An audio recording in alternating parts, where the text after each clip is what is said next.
السلام علیکم ناظرین، میں ہوں ابو ذر خان اور میرے ساتھ موجود ہیں سر آصف سردار ایڈوکیٹ. سر ایک ایجوکیشنسٹ ہیں، موٹیویشنل اسپیکر اور ایک مایا ناز قانون دان. ناظرین، آج سے 1400 سال پہلے حضرت امام حسین علیہ السلام نے فرمایا تھا کہ مجھ جیسا تجھ جیسے کی کبھی بیعت نہیں کر سکتا. تو ٹھیک 1400 سال بعد آیت اللہ سید علی خامنائی نے امام حسین علیہ السلام کی سنت کو پورا کیا. ناظرین، اس وقت ایران اور اسرائیل کے درمیان جنگ کا ماحول ہے، تو آئیے اس پر سر سے بات کرتے ہیں. السلام علیکم سر. وعلیکم السلام. سر کیسے ہیں؟ اللہ کا شکر ہے. سر، آیت اللہ سید علی خامنائی کی شہادت ہو چکی ہے. یہ نہ صرف ایران کے لیے بلکہ پوری امت مسلمہ کے لیے یہ ایک سانحہ ہے. آپ اس پر کیا کہیں گے؟ بے شک سید علی خامنائی کی شخصیت بڑی قداور شخصیت تھی. وہ ایک مدبر کی حیثیت رکھتے تھے عالم اسلام کے اندر، اور ان کی شہادت ہماری پوری امت مسلمہ کے لیے ایک بہت بڑا لاس ہے. بلکہ میں یہاں پہ یہ کہنا چاہوں گا کہ انہوں نے، جیسے آپ نے فرمایا کہ سیدنا امام حسین کی سنت پہ عمل کیا ہے، بے شک. تو سیدنا امام حسین کی سنت پہ جو عمل کرے گا، جو شہادت کی خواہش رکھے گا، تو پھر میں یہ سمجھتا ہوں کہ پھر عظمت ایسے عظیم لوگوں کی پاؤں کی خاک بن جاتے ہیں جو سیدنا حضرت امام حسین کے راستے کے اوپر چلتے ہیں. تو کیونکہ ان کا راستہ سیدنا امام حسین کا تھا، تو یہی ان کی عظمت کی سب سے بڑی دلیل ہے. ٹھیک ہو گیا. سر، چونکہ خامنائی صاحب کی اس وقت شہادت ہو چکی ہے، تو ایران کے لیے ایک یہ ٹف ٹاسک ہے کہ نیا سپریم لیڈر کون ہوگا. تو میرا سوال یہ ہے کہ جو نیا سپریم لیڈر ہوگا، کیا وہ پوری قوم کو اکٹھا کر پائے گا؟ یا پھر دوسرا سوال یہ ہے کہ خامنائی صاحب کی طرح وہ اسرائیل اور امریکہ کے سامنے اسی طرح وہ کھڑا ہو جائے گا؟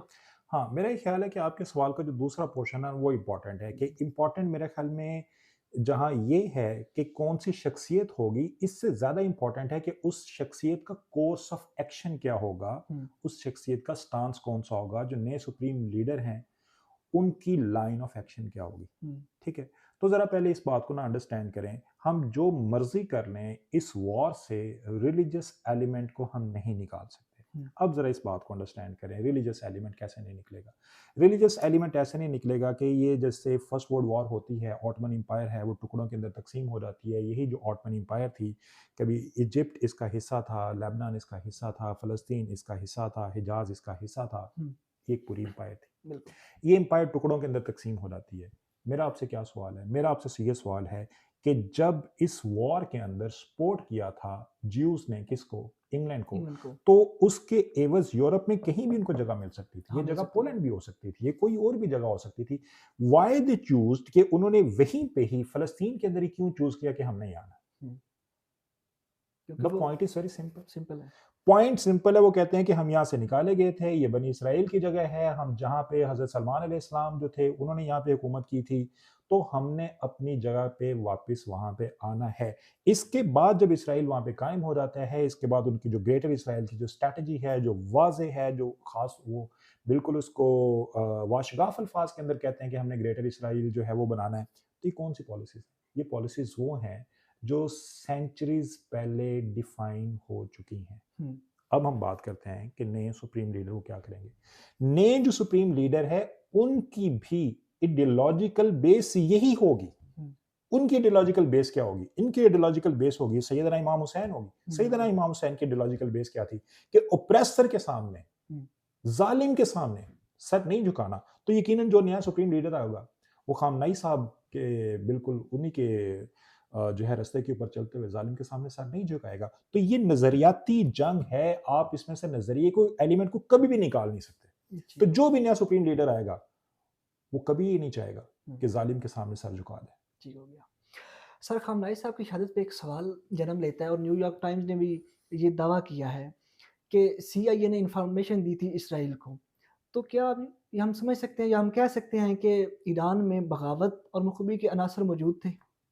ہاں، اس میں تو کوئی دو رائے موجود نہیں ہے نا کہ جو اسرائیل ہے اس کا ایک نیٹ ورک ہے. اس نیٹ ورک کے تحت ہم دیکھتے ہیں کہ جو قاسم سلیمانی ہے ان کے اوپر حملہ ہوتا ہے تو ایگزیکٹلی پوائنٹ کے اوپر بمبارمنٹ ہوتی ہے. ان کے بعد جو ہیں بڑے اور بھی جو لیڈر ہیں ان کی جو شہادت ہوتی ہے تو بالکل ایگزیکٹلی اسی پوائنٹ کے اوپر بمبارمنٹ ہوتی ہے. ابھی خامنائی صاحب کی جب شہادت ہوئی ہے تو اس وقت بھی یہ ہوا کہ ایگزیکٹلی اسی جگہ بمبارمنٹ ہوئی ہے. تو اس کے اندر اس ایلیمنٹ کو تو ہم اگنور نہیں کر سکتے کہ ان کا بہرحال اسپائی نیٹ ورک کتنا ہے اور غداروں کی اتنی بڑی تعداد وہاں پہ موجود ہے جو وہاں پہ ان کو انفارم کرتے ہیں اور وہ اس کے اندر وہ شامل ہوتے ہیں، بغاوت کے اندر شامل ہوتے ہیں. لیکن اب آپ نے ایک دوسری بات کا، اس بات کے اینگل کو آپ نے سمجھنا ہے. ہم، فار امریکہ ان کا اسکول آف تھاٹ کیا ہے؟ ہم، ان کا اسکول آف تھاٹ یہ ہے کہ رجیم چینج ہونے سے ہم، یہ انسٹیٹیوٹ، رجیم چینج ہونے سے نیچے انسٹیٹیوٹس بھی تبدیل ہو جاتے ہیں اور نیچے مکمل طور پہ تبدیلی آ جاتی ہے. آ جاتی ہے.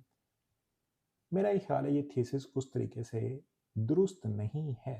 ہم، کیا جب رجیم چینج ہوا عراق کے اندر تو رجیم چینج ہونے سے عراق کے اندر سٹیبلٹی آ چکی ہے؟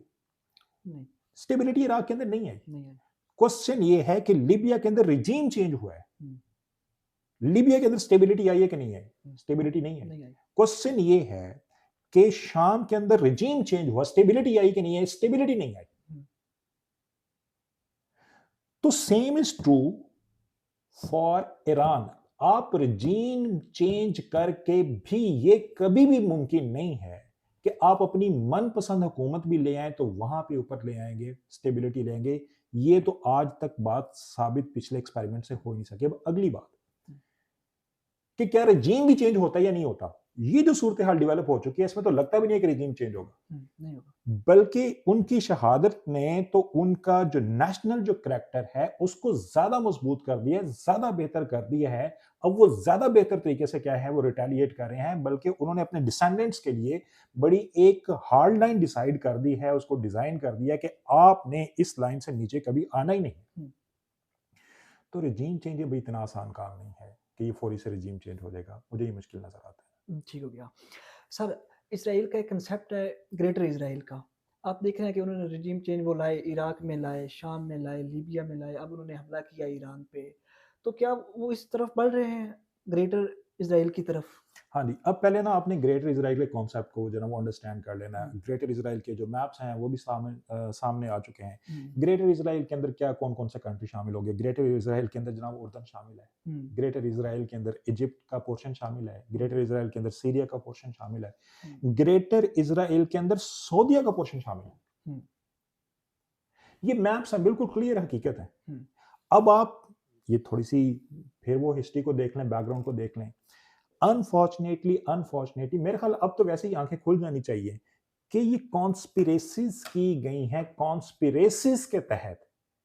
کانسپیریسیز کے تحت یہ عجم کی اور عرب کو ایک ڈویژن پیدا کی گئی ہے، شیعہ سنی کی ڈویژن پیدا کی گئی ہے. ہم، اس شیعہ سنی کی ڈویژن کے اوپر امریکہ نے وہاں پہ بیسس بنانے کے اندر وہ جو ہے وہ کامیاب ہو چکا ہے. کامیاب ہو سو چکا ہے. دس از رائٹ ٹائم. یہ اب آئی اوپننگ ہے for the whole Muslim world. یہ آئی اوپننگ بات ہے ہم، کہ جب ایک ہر چیز سیلف ایویڈنٹ ہو چکی ہے تو دس از آئی اوپننگ کہ وہ گریٹر اسرائیل کے ایجنڈے کے اوپر کام کر رہے ہیں اور ہم نے اس کے مقابلے کے اندر اپنی فارمیشن کو بہتر کرنا، اپنی فارمیشن کو ہم نے کیا کرنا ہے اسٹرانگ کرنا ہے.